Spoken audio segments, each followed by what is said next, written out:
और इस संदेश का शीर्षक कुछ इस प्रकार रहेगा कि परमेश्वर के प्रति आज्ञा पालन करने के परिणाम।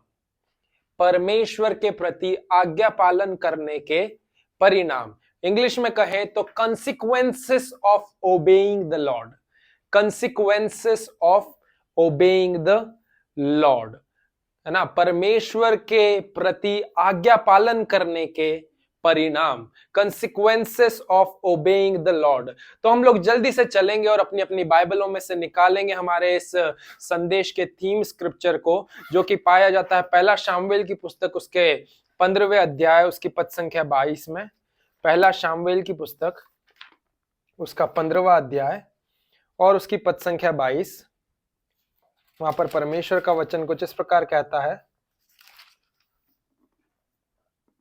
शमूएल ने कहा, क्या यहोवा होम बलियों और मेल बलियों से उतना प्रसन्न होता है जितना कि अपनी बात के माने जाने से प्रसन्न होता है? सुन, मानना तो बलि चढ़ाने से और कान लगाना मेढ़ों की चर्बी से उत्तम है। इंग्लिश बाइबल कहती है, tell me, Samuel said, does the Lord really want sacrifices and offering? No, he doesn't want your sacrifices. He wants you to obey him. He wants you to obey him. वह चाहता है कि आप उसका आज्ञा पालन करें, आप उसके प्रति आज्ञाकारी रहें। यहां पर परमेश्वर का वचन स्पष्ट रूप से यदि आप और मैं एक पल के लिए देखें तो हम समझ पाते हैं that Bible has always given obedience the first place than anything else। परमेश्वर का वचन आज्ञा पालन को हमेशा पहला स्थान देता है बाकी सारी बातों के बजाय। कुछ भी चीजें आप देख लें, परमेश्वर का वचन आज्ञा पालन को हमेशा जोर देते हुए कहता है। और यही बात हम पहला शामुएल 15 अध्याय पद संख्या 22 में भी देख पाते हैं, जहां पे प्रभु का वचन क्या कहता है कि मानना तो बलि चढ़ाने से और कान लगाना मेढ़ों की चर्बी से उत्तम है। सीधी सरल भाषा में कहें तो परमेश्वर का वचन कह रहा है बलि चढ़ाने और मेढ़ों की चर्बी को अर्पित करने से मानना और कान लगाना उत्तम है। आमेन, हालेलुया, हालेलुया। वचन अच्छा से बताता है, अंग्रेजी अनुवाद में से देखें तो, does the Lord really want your sacrifice and offering? क्या परमेश्वर सच में तुम्हारे बलिदान और तुम्हारी बलियां चाहता है? No, he doesn't want your sacrifices. वो ये नहीं चाहता है कि तुम बलियां चढ़ाओ, but what he wants you to obey him. He wants you to obey him। एक और अंग्रेजी का अनुवाद, NKJV अनुवाद कहता है that obedience is better than sacrifice। Obedience is better than sacrifice। आज्ञा पालन करना बलिदान करने से उत्तम है, श्रेष्ठ है। Amen। Hallelujah, hallelujah। So the Bible has always given this obedience the first place than the rest of the things। Amen। Hallelujah। And today we are going to see the consequences of this obedience itself। आज के इस दिन में हम इस आज्ञा पालन के परिणामों के बारे में ही मनन करने वाले हो सकेंगे, देखने वाले हो सकेंगे कि परमेश्वर का वचन इस आज्ञा पालन के प्रति हमें क्या बात बताता है। क्या होते हैं आज्ञा पालन करने के परिणाम? आखिर क्या होता है जब आप आज्ञा पालन करते रहते हैं तो अंततः आपको परिणाम स्वरूप क्या मिलता है? आमेन, हालेलुया, हालेलुया, हालेलुया। देखिए, आपने और मैंने देखा था कि पिछले सप्ताह में हम लोगों ने इस बात को सीखा था, परमेश्वर का वचन बताता है, हमने मूसा के जीवन में से देखा था कि कैसे आप और मैं ठीक वैसा जीवन जी सकें जैसा परमेश्वर ने हमें जीने की आज्ञा दी है। How to live a life as it is, as God has commanded us to live। Amen, hallelujah, hallelujah. और आज हम लोग उसी से मिलती जुलती या यूं कह लें उसी के आगे की कहानी को समझने वाले हो सकेंगे। हम लोग देखेंगे परमेश्वर के वचन में से कि क्या होता है जब आप एक आज्ञा पालन का जीवन परमेश्वर के वचन के प्रति, परमेश्वर की बातों के प्रति, परमेश्वर के प्रति एक आज्ञा पालन का जीवन जीते हैं। मेरी तरफ ध्यान दीजिए थोड़ा सा। है ना, मैं बहुत अच्छे से तैयारियां करके आता हूँ, रात दिन एक कर देता हूँ, सुबह जल्दी उठता हूँ, है ना, ताकि मैं जो प्रभु ने मेरे हृदय में रखा है मैं वो आप लोगों तक बांट सकूं। आमेन, हालेलुया, हालेलुया। तो आज हम जिस चीज को सीखने जा रहे हैं वो कुछ और नहीं परंतु बहुत ही सरल है कि क्या होता है, what happens when you live a life of obedience into the Lord. क्या होता है जब आप एक आज्ञा पालन का, परमेश्वर के प्रति एक आज्ञा पालन का जीवन जीते हैं। How does God reward you based on your obedience. कैसे परमेश्वर आपको आपकी आज्ञा पालन के प्रति प्रतिफल देता है, कैसे परमेश्वर आपको आपकी आज्ञा पालन के प्रति प्रतिफल देता है। What you get in return from the Lord when you obey Him and His word with all your mind, with all your heart and with all your soul. क्या देता है परमेश्वर इस बात के बदले में जब आप उसको पूरे दिल से, पूरे प्राण से, पूरी शक्ति से उसकी बातों को ओबे करते हैं। आमेन, हालेलुया, हालेलुया। देखिए आपने और मैंने पहला शामुएल 15 अध्याय उसके पद संख्या 22 में से देखा कि God doesn't want our sacrifices. परमेश्वर हमारे बलिदानों को नहीं चाहता है। परमेश्वर ये नहीं चाहता कि अगर ऐसा हो गया तो हम बलि चढ़ाएं, वैसा हो गया तो हम बलि चढ़ाएं। नहीं नहीं नहीं नहीं नहीं, प्रभु सैक्रिफाइसेस का भूखा नहीं है। But what God genuinely want from us is He wants us to obey him. वो चाहता है कि हम उसके आज्ञा पालन करने वाले बने, उसके आज्ञाकारी व्यक्ति बने। Amen. Hallelujah, hallelujah. ये बहुत ही क्रिस्टल क्लियर है कि परमेश्वर जो है वो मच मोर इंटरेस्टेड है हमारे ओबीडियंस वाले पार्ट में देन वो हमारे कोई सैक्रिफिशियल पार्ट में बहुत लीस्ट इंटरेस्टेड है। मैं फिर से दोहराना चाहूंगा that God is much more interested in the obedience part of us and he is least interested in sacrificial part, because that was what something King Saul was doing. यदि हम इस वचन की पृष्ठभूमि को, इस बैकग्राउंड को स्टडी करें तो शाऊल राजा जो था, जिससे यहूदियों के लिए सबसे पहला राजा चुना गया था, इजराइल का सबसे पहला राजा नियुक्त करा गया था, तो शाऊल राजा भी कुछ यही कर रहा था। वो क्या कर रहा था, वो बलिदान देने के ऊपर ज्यादा से ज्यादा जोर डाल रहा था, एम्फेसाइज कर रहा था। और इसीलिए जब वो बलिदान करने के ऊपर ज्यादा जोर डाल रहा था, परमेश्वर का नबी शामुएल उसको जाकर के कन्फ्रंट करता है और क्या बोलता है, that obedience is better than sacrifice. God wants you to obey him, God doesn't wants your sacrificial life. परमेश्वर ये नहीं चाहता कि बात बात में तू उसके सामने बलि चढ़ाने वाला हो सके। नहीं नहीं नहीं नहीं नहीं, तू उसका आज्ञा पालन करने वाला व्यक्ति बन।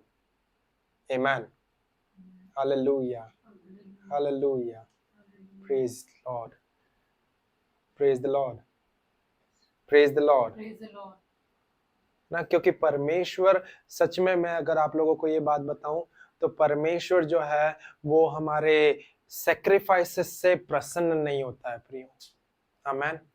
परमेश्वर इस बात से सिर्फ प्रसन्न नहीं होता कि आप और मैं कितना सैक्रिफाइस करते हैं, परंतु परमेश्वर हमारे जीवन से प्रसन्न होता है जो उसके प्रति आज्ञाकारी बना रहता है।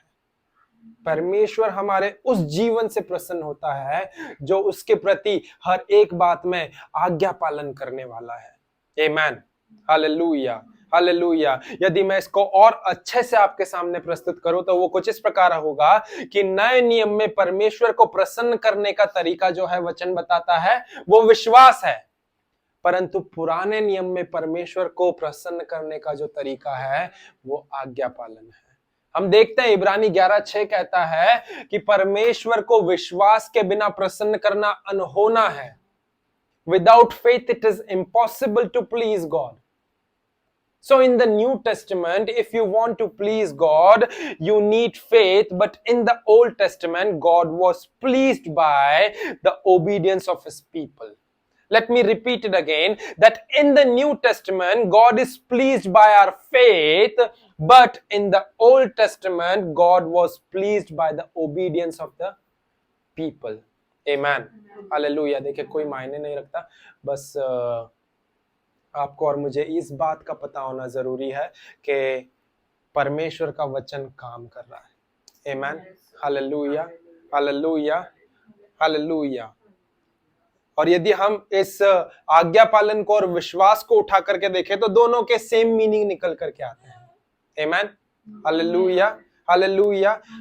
यदि हम लोग इस बात को समझने वाले हो सके, दोनों बात के लिए यदि हम लोग नए नियम से विश्वास को उठा करके लाएं और पुराने नियम से आज्ञा पालन को लेकर के देखें, तो both have the same meaning somehow, because क्योंकि जब आप और मैं परमेश्वर के प्रति आज्ञाकारी बने रहते हैं तो ये बात इस बात को जताती है that we trust him.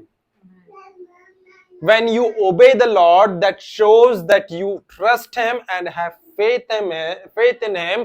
That's why you are obeying him. Amen. Hallelujah.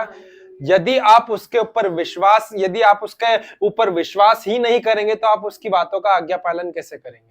बहुत सीधा सरल सिंपल कंसेप्ट है।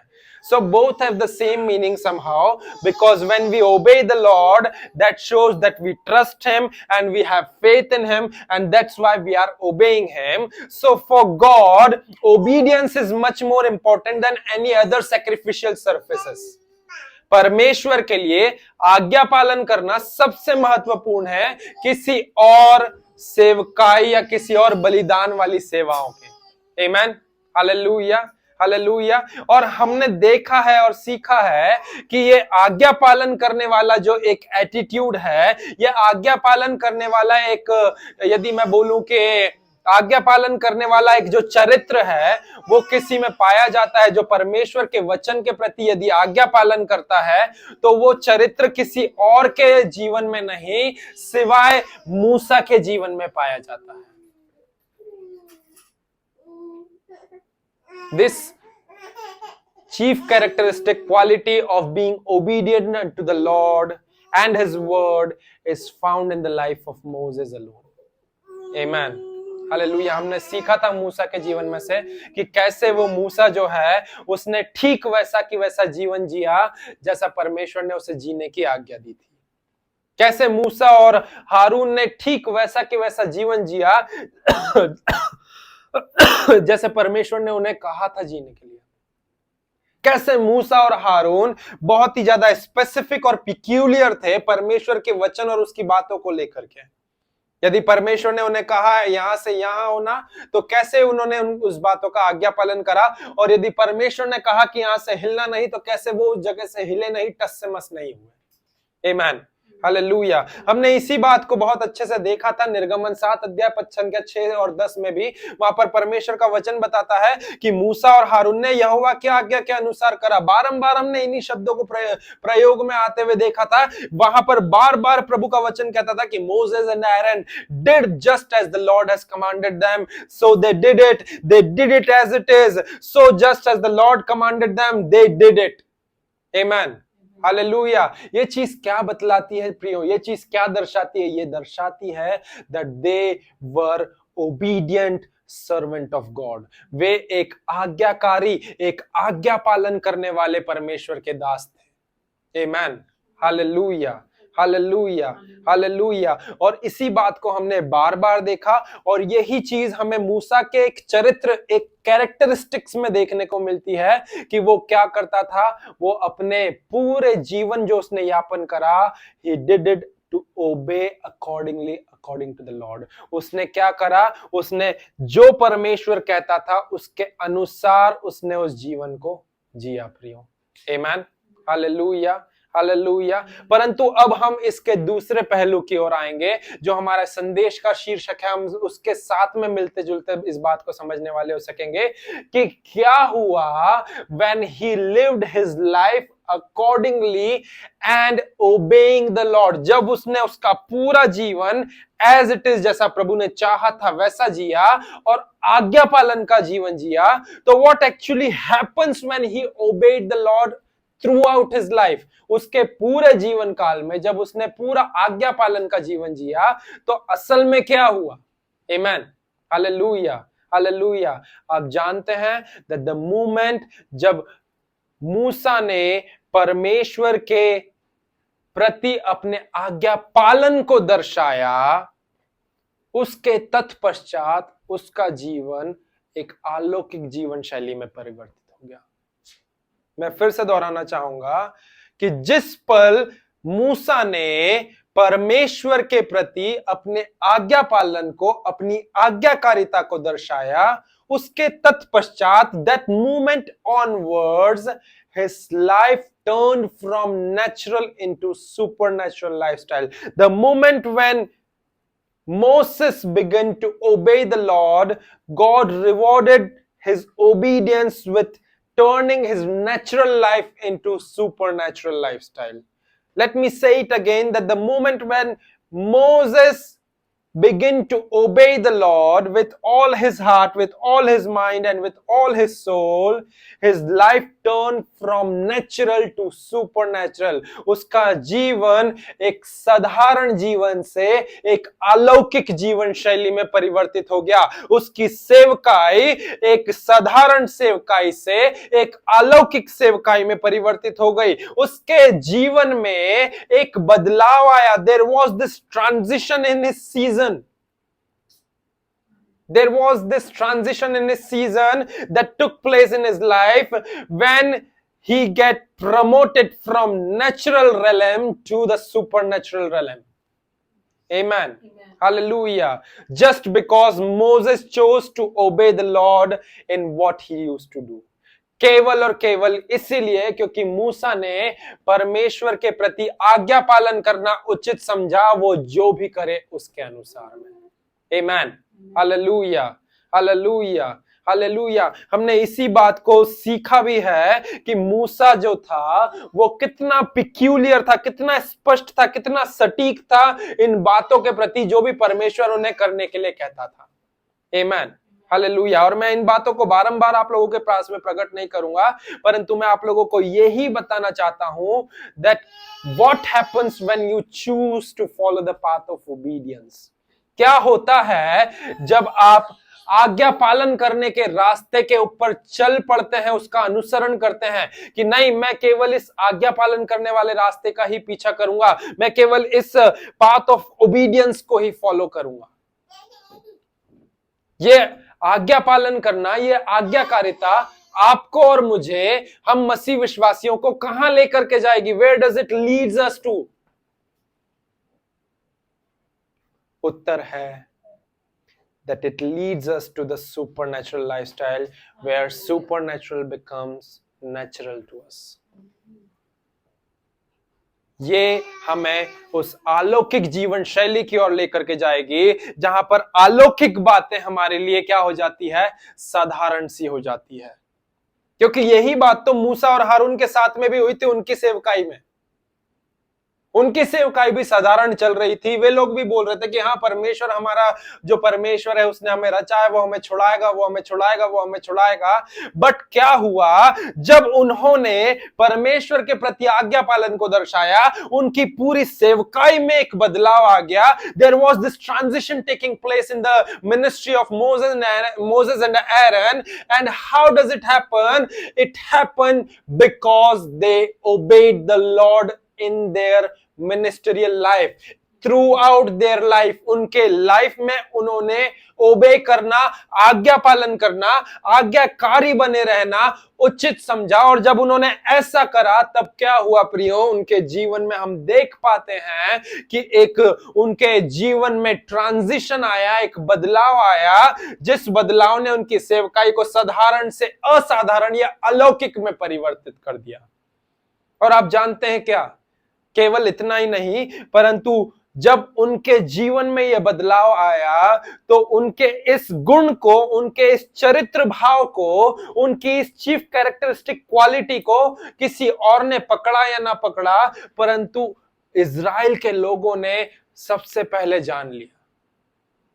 Children of Israel has understood this key thing, that the actual reason Moses and Aaron were able to live the supernatural lifestyle was because of they were obedient unto the Lord। इजराइलियों ने ये समझ लिया कि अचानक से इनके हाथों से चिन्ह चमत्कार और अद्भुत काम कैसे होने लग गए?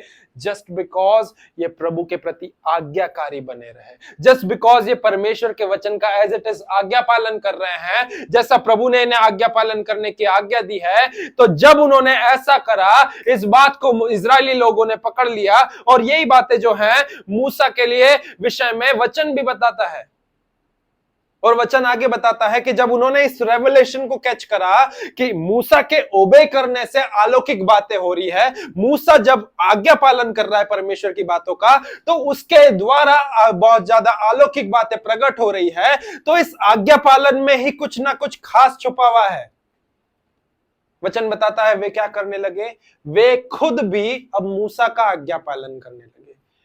वे लोग जो मूसा को दोषी करार करते थे कि तू हमें वहां से यहां पर मरने को लेकर के आ गया, यहां पर तो हमारे पास में कुछ सर ढकने के लिए छत नहीं है, खाने के लिए भोजन नहीं है, अब हम कैसे जिएंगे? वे लोग इस कंसेप्ट को समझ गए कि इस मूसा के आज्ञा पालन करने में कुछ ना कुछ तो खास बात है, जिसके द्वारा इसके हाथों से परमेश्वर अलौकिक कार्य को प्रकट कर रहा है। They got this revelation and they understood this one thing, that this obedience has something special, because through this obedience Moses was able to do the supernatural which he has never able to do. Amen, amen, amen, hallelujah. और वचन यही बताता है कि जैसे ही उनको ये revelation उन्होंने पकड़ लिया, उन्होंने इस रेवलेशन के ऊपर एक्ट करा। हम लोग निकालेंगे, यदि आप लोग अपनी बाइबलों में से निकाल सकते हैं, निर्गमन की पुस्तक उसका 12वां अध्याय पद संख्या 28 और 35। The book of Exodus chapter 12 verse 28 and 35। वहां पे परमेश्वर का वचन कुछ इस प्रकार कहता है, निर्गमन 12 अध्याय पद संख्या 28 और 35। प्रभु का वचन वहां पर कुछ इस प्रकार कहता है। वचन बताता है, इजराइलियों ने जाकर जो आज्ञा यहोवा ने मूसा और हारून को दी थी उसी के अनुसार किया। मैं निर्गमन 12 अध्याय पद संख्या 28 में से पढ़ रहा हूं प्रियो। यहां पर विषय में किसके विषय में बता रहा है? इजराइलियों के विषय में प्रभु का वचन बोल रहा है। वो क्या बोल रहा है? इजराइलियों ने जाकर जो आज्ञा यहोवा ने मूसा को दी थी। यहोवा और मूसा की कहानी पूरी की पूरी चल रही थी। अब अचानक से यहां पर इजराइलियों की एंट्री हुई, और इजराइली क्या करने लग गए? वो उनके स्वभाव से विपरीत कार्य करने लग गए। उनका तो केवल एक रोल फिक्स था कि वो हमेशा मूसा को कुड़कुड़ाने के लिए बोलने वाले हो सके, हमेशा मूसा को ताना मारने वाले हो सके, ताना कसी करने वाले हो सके। बट यहां पर they reacted in an opposite way. What they did is actually amazed me। वचन क्या बोलता है? इजराइलियों ने जाकर यहोवा ने जो आज्ञा मूसा को दी थी उसी के अनुसार किया। इंग्लिश बाइबल और अच्छे से बताती है, Then the children of Israel went away and did so just as the Lord has commanded Moses and Aaron, so they did। So they did। और बात केवल यहीं पर खत्म नहीं हुई। 35वीं पद संख्या को भी यदि आप और में पढ़े तो वहां पर वापस से वचन यही बताता है। 35 वर्स बोलता है, इजराइलियों ने मूसा के कहने के अनुसार किया। मिस्रियों से सोने चांदी और गहने के वस्त्र मांग लिए। इंग्लिश बाइबल का पहला भाग बोलता है, now the children of Israel had done according to the word of Moses. मूसा के जो वचन मूसा ने कहे थे उसके अनुसार अचानक से इस्राएलियों में भी ये ओबीडियंस काम करना चालू कर गया प्रियो। Amen, hallelujah, hallelujah, hallelujah.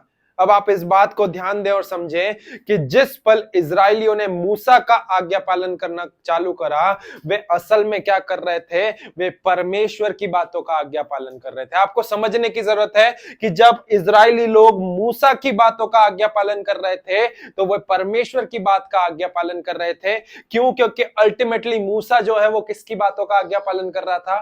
परमेश्वर की। यदि और अच्छे से समझाऊं तो परमेश्वर ने एक व्यक्ति को नियुक्त करके ठहराया था और परमेश्वर ने उससे बात करता था। वो परमेश्वर की बातों के प्रति आज्ञा पालन करता था, आज्ञाकारी बना रहता था, तो उसके जीवन में अलौकिक बातें होती थी। जैसे इजरायलियों को ये रेवलेशन समझ में आया, अब उन्होंने क्या करा, उन्होंने जो भी चीजें मूसा आज्ञा पालन करता था, मूसा करने को कहता था, उन्होंने उन बातों की सुधि ली और उनको एज इट इज आज्ञा पालन करना चालू करा। तो जब इजरायली लोग मूसा का आज्ञा पालन कर रहे थे, when they begin to obey Moses who was obeying God actually, Moses was obeying God actually. So ultimately the children of Israel were obeying God. Israeli लोग किसके आज्ञा पालन कर रहे थे? यदि हम दूसरे शब्दों में कहें तो परमेश्वर का आज्ञा पालन कर रहे थे। क्यों? क्योंकि वे मूसा की बातें मान रहे थे, और मूसा किसकी बातें मान रहा था? परमेश्वर की बातें मान रहा था। समझ पा रहे हैं आप इस बात को? आमेन, हालेलुया। और जब उन्होंने ऐसा करना चालू करा, पता है क्या हुआ? When they begin to obey the word of Moses, you know what happened? निर्गमन 12 कहता है कि जो वायदे के देश में जाने के लिए कदम लेना चालू करने थे, जो मिस्र की गुलामी में से आजाद होने की पहले कदम लिए, great deliverance begin to take place in Exodus chapter 12. निर्गमन 12वें अध्याय में यहां पर मैं देखने पाते हैं कि उसके तत्पश्चात वहां से मिस्र से छुड़ौती का कार्य शुरू हो गया। अगर आप और मैं आगे देखें तो निर्गमन 13, 14, 15 अध्याय जो है वो इन सारे अलौकिक कार्यों से भरे हुए प्रियो। 12वें अध्याय में क्या हुआ? उन्होंने उस गुलामी के देश से छुटकारे की और अपने कदमों को बढ़ाया। 13वें अध्याय में आप और मैं आकर के देखें तो वहां पर वचन स्पष्ट बताता है कि 13वें अध्याय में क्या हुआ। 13वें अध्याय में परमेश्वर स्वयं उनके आगे आगे चला और उनको जंगल में राह दिखाने वाला एक मार्ग बना। God became their way in the wilderness. 14वें अध्याय में आप और मैं यदि आकर के देखें तो वहां पर क्या हुआ? वहां पर असंभव और जो अनहोना होता था, जो जिसकी किसी ने कभी कल्पना नहीं करी, वो तक हो गया। 13वें अध्याय में क्या हुआ? 14वें अध्याय में हुआ वो लाल समुद्र 2 भाग हो गया प्रियो। Amen, hallelujah, hallelujah, hallelujah. That Red Sea parted into 2। और जब वो 2 भाग हो गया तो मिस्र में से जितने भी लोग बंदी थे जो वहां से निकले थे, तो वे लोग क्या करें? वे लोग उसके बाद में वे जब उस लाल समुद्र में से होकर के निकल रहे थे, 15वें अध्याय को यदि आप और मैं उठा करके देखें तो 15वें अध्याय में मूसा ने गीत गाना आरंभ कर दिया। उसने गीत गाया जो हम लोग अक्सर कलीसियाओं में गाते हैं कि मैं यहोवा का गीत गाऊंगा क्योंकि वो महाप्रतापी है। घोड़ों समेत सवारों को उसने समुद्र में डाल दिया है, मैं उसकी स्तुति करूंगा, मैं उसको निहारूंगा। वो पता है क्यों हुआ? वो इसीलिए हुआ क्योंकि मूसा प्रभु का आज्ञाकारी रहा, और मूसा के बाद में जितने भी लोग थे जो मूसा का आज्ञा पालन कर रहे थे, ultimately what they were doing was they were obeying the Lord. वे परमेश्वर का आज्ञा पालन कर रहे थे। Amen, hallelujah. केवल इतना ही नहीं, यदि आप लोग इस बात को देखें तो आप इन 13, 14, 15वें अध्याय के बाद में इस बात को बहुत अच्छे से समझ पाएंगे that there is this transition in the ministry of Moses if you look closely and study the life of Moses from the book of Exodus. There was this transition in his ministry. उसकी सेवकाई में भी एक बहुत ही बड़ा बदलाव आया था यदि आप बहुत अच्छे से देखें तो। आमेन, हालेलुया, हालेलुया। यदि आप चैप्टर 7 से लेकर के चैप्टर 12 तक देखें तो वहां पर मूसा और हारून जो है उन्होंने प्रभु के प्रति आज्ञा पालन करना आरंभ ही करा था, और जैसे ही उन्होंने प्रभु के प्रति आज्ञा पालन करना आरंभ करा, जब वे लोग बहुत ही स्पेसिफिक हो गए प्रभु की बातों को लेके, जब वे बहुत ही पिक्यूलियर हो गए प्रभु की बातों को लेकर के, क्या हुआ आगे अगर हम लोग देखें तो उनकी लाइफ जो है वो नेचुरल से सुपरनेचुरल में परिवर्तित हो गई थी। वो साधारण बातों से अब अलौकिक बातें प्रकट होने लग गई थी उनके जीवन से। आमेन, हालेलुया, हालेलुया, हालेलुया। और यही बातों को क्या कर रहे थे? जो इजराइल के जितने भी लोग थे वे लोग क्लोजली ऑब्जर्व कर रहे थे। They were observing this all things that were happening through Moses and Aaron closely. और इसीलिए जब चैप्टर 12 में अगर आप आते हैं, अध्याय 12 में आते हैं, तो इजरायली लोगों ने अब क्या करा? इजरायली लोगों ने पता है क्या करा? जब उन्होंने आज्ञा पालन करना चालू करा, in other words they came into the submission of Moses.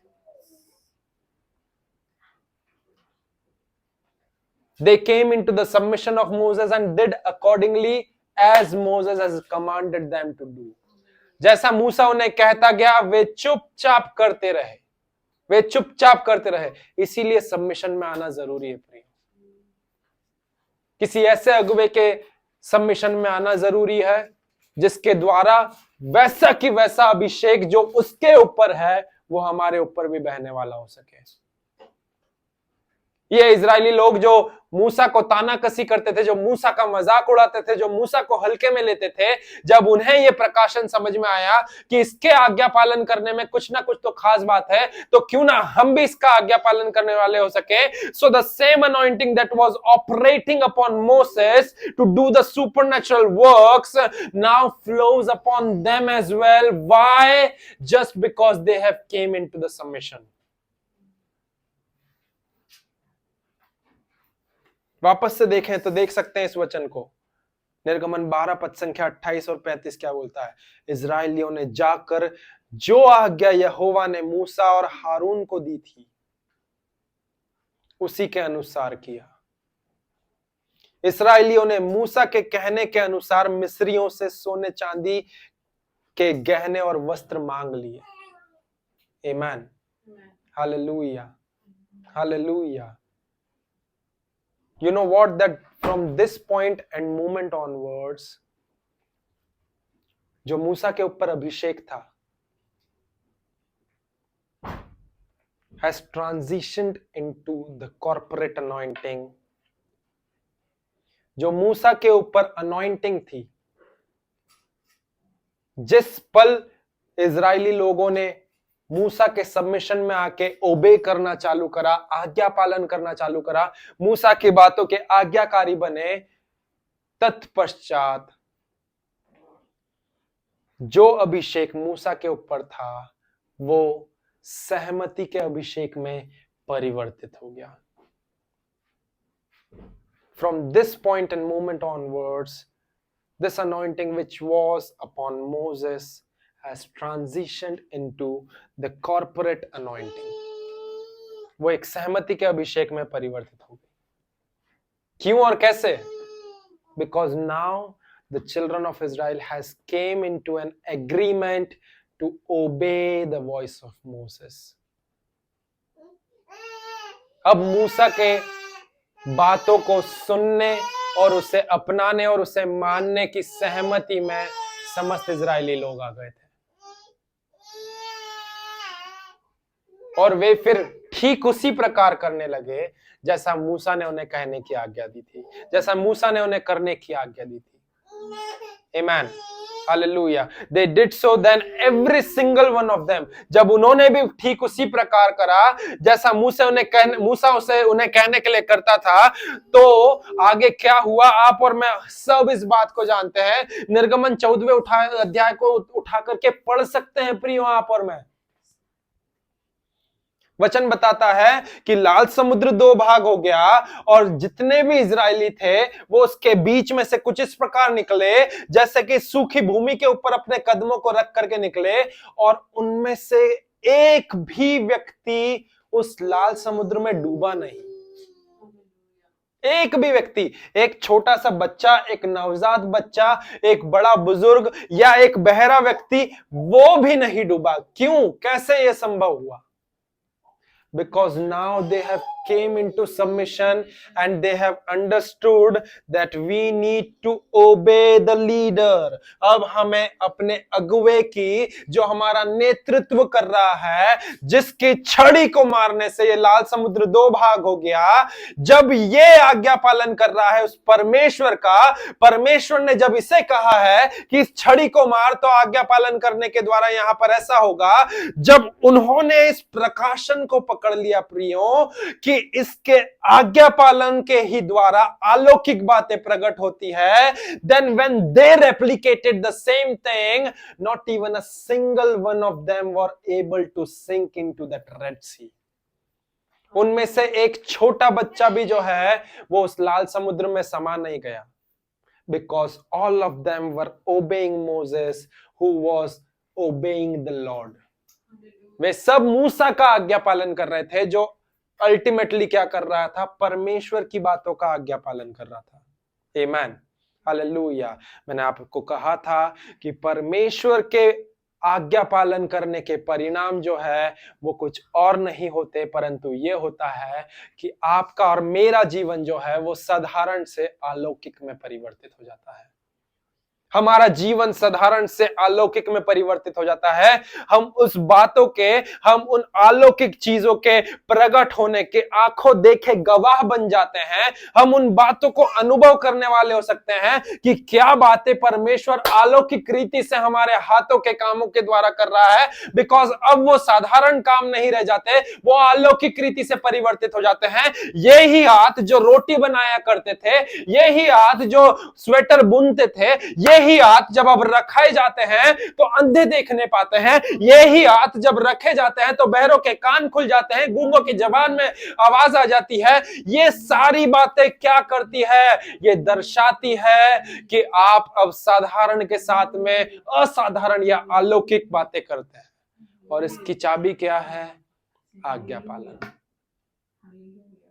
आज्ञा पालन, आज्ञा पालन, परमेश्वर के प्रति आज्ञा पालन। मूसा परमेश्वर के प्रति आज्ञा पालन कर रहा था, इसीलिए उसका जीवन असाधारण से साधारण से अलौकिक में परिवर्तित हो गया। जितने भी इजरायली थे वे मूसा का आज्ञा पालन कर रहे थे, जो परमेश्वर का आज्ञा पालन कर रहा था, इसीलिए उनमें से एक भी डूबने ना पाया। और मूसा की सेवकाई जो उसके स्तर तक थी, उसमें एक ट्रांजिशन, उसमें एक बदलाव आया। और उसकी सेवकाई उस तक नहीं, परंतु अब एक कॉर्पोरेट अनॉइंटिंग में, एक उसका अनॉइंटिंग जो उसके ऊपर परमेश्वर का था, वो अब एक कॉर्पोरेट अनॉइंटिंग में तब्दील हो गया प्रियो। Amen, hallelujah, hallelujah. यदि आपके जीवन में कभी भी आपको ऐसा विचार आए अगली बार, प्रभु पहले तो तुमने मेरे साथ में कितने अलौकिक काम करे, पहले तो मैं किसी के लिए प्रार्थना करता था तो वो चंगा हो जाता था, किसी को पीठ दर्द रहता था तो उसको इंस्टेंटली रिलीफ मिलता था, किसी को ऐसा रहता था तो उसको इंस्टेंटली बहुत ही अच्छा फील होता था, परंतु प्रभु अब क्यों नहीं हो रहा है? तो ऐसा दूसरा विचार अपने मन में लाने के बजाय मैं आपको एक हिदायत या एक एडवाइस दूंगा कि instead of thinking that and asking God that Lord why supernatural things are not happening through me anymore, ask yourself and begin to analyze that are you still obeying the Lord like the way you does before. परमेश्वर से इन बातों को पूछने की बजाय अपने आप को जांचने और परखने वाले हो सके कि क्या मैं अभी भी परमेश्वर की बातों का आज्ञा पालन कर रहा हूं, ठीक उसी प्रकार जैसे मैं पहले किए करता था। क्योंकि इसी में आपकी चाबी और आपका सब चीजें छुपी हुई है प्रियो। Because in your obedience there is a key to unlock this supernatural lifestyle. यदि आप आज्ञा पालन करते रहेंगे, अलौकिक रीति से चीजें आगे से आगे होती जाएगी। बट जिस पल आप आज्ञा पालन करना छोड़ देंगे, आपकी वो सुपरनैचुरल मिनिस्ट्री, वो सुपरनैचुरल लाइफस्टाइल उसी पल, उसी समय ठप हो जाएगी। फिर आपके अंदर ये थॉट्स आना लाजमी है, क्या हो गया प्रभु, ऐसा क्यों हो गया? पहले तो बहुत सुपरनैचुरली मूव करते थे, अब क्यों नहीं होता है? You are lacking in your obedience. You are lacking in your obedience. Amen. Hallelujah. क्योंकि ऐसा ही कुछ मूसा के साथ में हुआ। उसका जीवन पूरा अलौकिक सा क्यों भरा हुआ था? मैं बिल्कुल उस बात को कभी कभी इमेजिन करता हूं जो एक्सोडस 7 से लेकर के निर्गमन 7 से 12वें अध्याय तक में पाई जाती है, तो मैं अपनी हंसी को रोक नहीं पाता। क्योंकि 7वें अध्याय में हम लोग देखते हैं कि मूसा और हारून ने जो है वहां पर बारंबार हम इन शब्दों को 6वें पद और 10वें पद संख्या में प्रकट होते हुए देखते हैं। वहां पे वचन बताता है, मूसा और हारून ने ठीक वैसा ही करा जैसे परमेश्वर ने उन्हें करने की आज्ञा दी थी, ठीक वैसा ही करा। So they did according to the word of God, they did it accordingly, they did it accordingly. और उसके बाद में पता है क्या होता है? 8, 9, 10, 11, 12 इन सारे की सारे अध्यायों में आपको और मुझे कुछ और देखने को नहीं मिलता, परंतु केवल और केवल वो 10 मरी जो मिस्र में पड़ी थी उनका वर्णन होता है।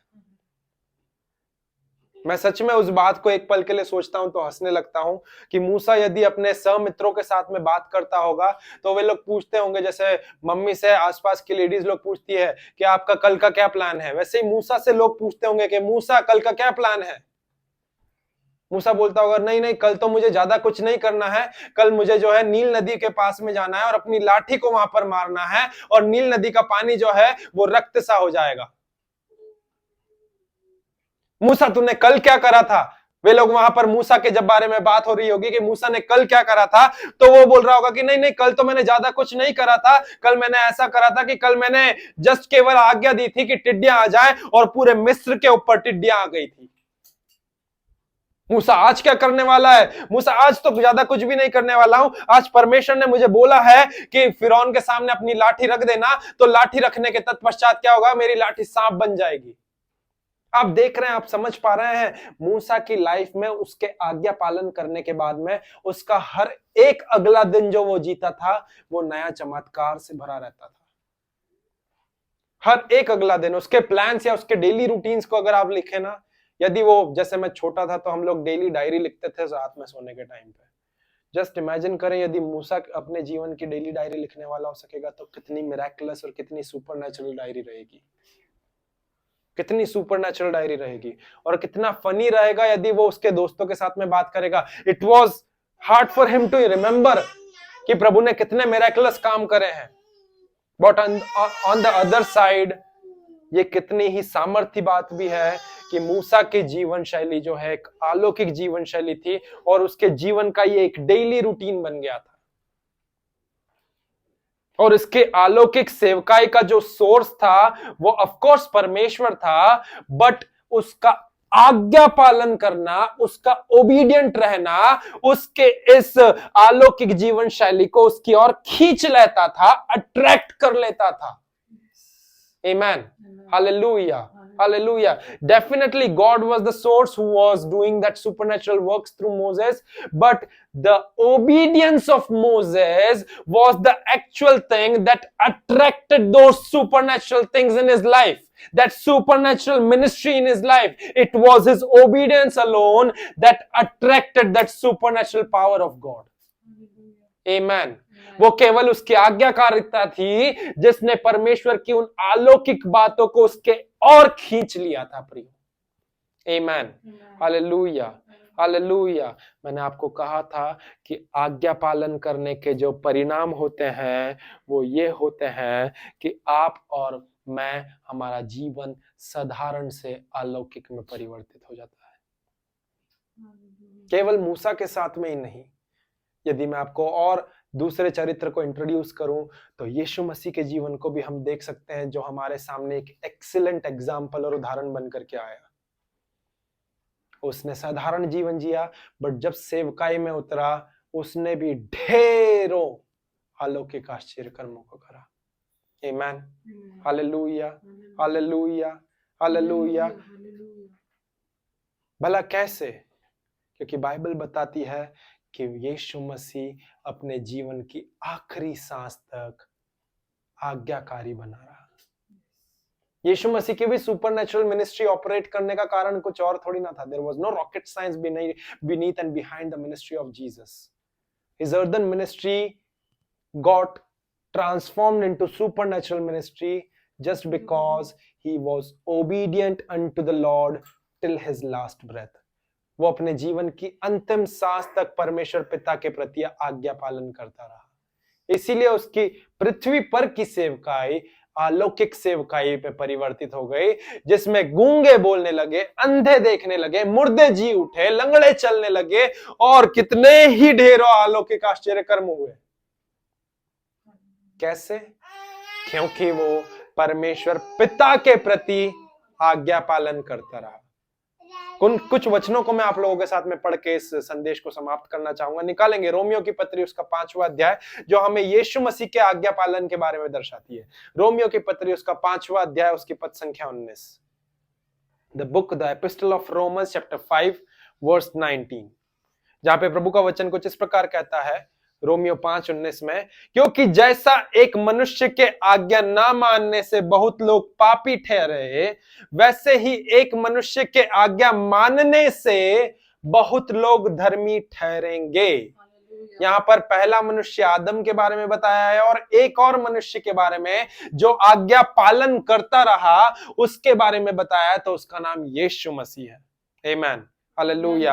For as by one man's disobedience many were made sinners, so also by one man's obedience many will be made righteous. That shows that Jesus Christ was that one man who was obedient unto the Lord, and through his obedience we have become righteous unto the sight of the Lord.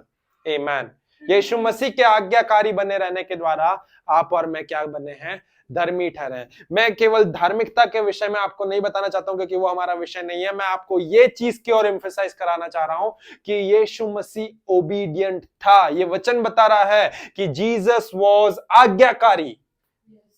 Amen, hallelujah, hallelujah. एक और वचन निकालेंगे इस बात की पुष्टि करने के लिए, यूहन्ना रचित सुसमाचार उसका 6वां अध्याय उसकी पद संख्या 38, the gospel of John chapter 6 verse 38।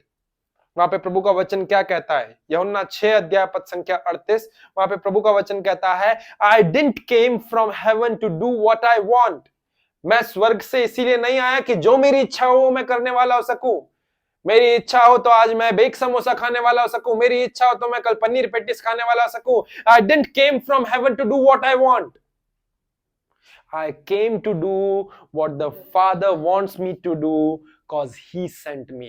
मैं इसीलिए आया हूं कि जो पिता चाहता है वो मेरे द्वारा कर सके, क्योंकि उसी ने मुझे भेजा। हिंदी बाइबल बोलती है, क्योंकि मैं अपनी इच्छा नहीं वरन अपने भेजने वाले की इच्छा पूरी करने के लिए स्वर्ग से उतरा हूं। Amen. Hallelujah. That means that Jesus was also obeying someone. And to whom he was obeying? यीशु मसीह किसका आज्ञा पालन कर रहा था? परमेश्वर पिता का। और जब वो परमेश्वर पिता का आज्ञा पालन कर रहा था प्रियो, परमेश्वर पिता का आज्ञा पालन करने में उसकी सेवकाई को परमेश्वर ने एक अलौकिक सेवकाई में परिवर्तित कर दिया। Hallelujah, hallelujah. आपकी और मेरी सेवकाई भी ठीक उसी प्रकार, हमारा जीवन भी ठीक उसी प्रकार एक अलौकिक जीवन में परिवर्तित हो सकता है, परंतु उसके लिए एक कुंजी चाहिए, और वो कुंजी कुछ और नहीं, केवल और केवल परमेश्वर का ये जीवित वचन जो प्रभु ने आपको और मुझे 2024 वर्ष पूर्व लिख करके दे दिया है। अब आपको और मुझे केवल इस वचन के प्रति वफादार, इस वचन के प्रति आज्ञाकारी, आज्ञा पालन करते हुए बने रहना है। क्योंकि जब आप और मैं परमेश्वर के वचन के प्रति आज्ञा पालन करते हुए बने रहेंगे, तो हम अपने जीवन में उस अलौकिक जीवन शैली को खोलेंगे जो परमेश्वर की ओर से आती है। आज्ञा पालन करना ही वह कुंजी है जो हमारे जीवन में साधारण जीवन को अलौकिक में परिवर्तित कर देती है। Obedience is the key that turn our life from natural unto the supernatural. And the consequences of obedience is this one thing, that it turns our life from natural into supernatural. It turns our ministry from natural to supernatural ministry.